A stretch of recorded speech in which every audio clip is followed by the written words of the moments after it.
എടാ ഇവിടെ എന്താണ് ഒരു ശ്മശാന മുഖത? ഇവിടെ ആരെങ്കിലും ചത്ത? ഇനി അങ്ങോട്ട് അതുപോലെ അല്ലേ?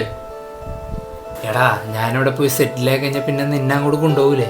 പിന്നെ നീ എന്തിനാ പേടിക്കണ? എടാ നീ അവിടെ സെറ്റിൽ ആവാനായിട്ട് 1-2 കൊല്ലം എടുക്കൂലടാ. എടാ അതുവരെ എനിക്ക് ഇവിടെ പിടിച്ചേക്കാൻ പറ്റൂല. എടാ ഞാൻ അവിടെ പോയിട്ടൊന്ന് സെറ്റിലായിട്ട് നിന്നെ അങ്ങോട്ട് കൊണ്ടുപോവാ. എടാ നമ്മുടെ കടബാധ്യതകളൊക്കെ തീർന്നിട്ട് നമുക്ക് തിരിച്ചു പോരാ. എന്നിട്ട് ഇവിടെ ബിസിനസ്സൊക്കെ ആയിട്ട് കൂടാ. അതുപോലെ ഇതൊക്കെ എല്ലാരും പറയുന്നതാ. നീ അവിടെ പോയാൽ നമ്മളൊക്കെ മറക്കുവോ? എടാ നീ എന്താടാ ഇങ്ങനെയൊക്കെ പറയണ? അവിടെ ചെല്ലുമ്പോൾ ഞാൻ ആദ്യം വിളിക്കാൻ പോകുന്നത് നിന്നെയാണ്. പിന്നെ സമയം കിട്ടുമ്പോൾ നമുക്ക് വീഡിയോ കോളൊക്കെ വരാം. എടാ 11 മണിക്കാ ഫ്ലൈറ്റ്, നീ വരൂലേ?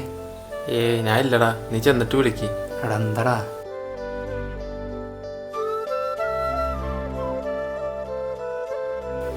അമ്മ എന്തി? ഉമ്മ ഉറങ്ങിയടാ. പറഞ്ഞേക്കാന്ന്. ഓരോന്ന് ആലോചിച്ചു വിടണ്ട. ഞാൻ എത്രയും പെട്ടെന്ന് നിശ്ചയിക്കാൻ പറ്റും അത്രയും പെട്ടെന്ന് അയക്കാം. പോട്ടെ.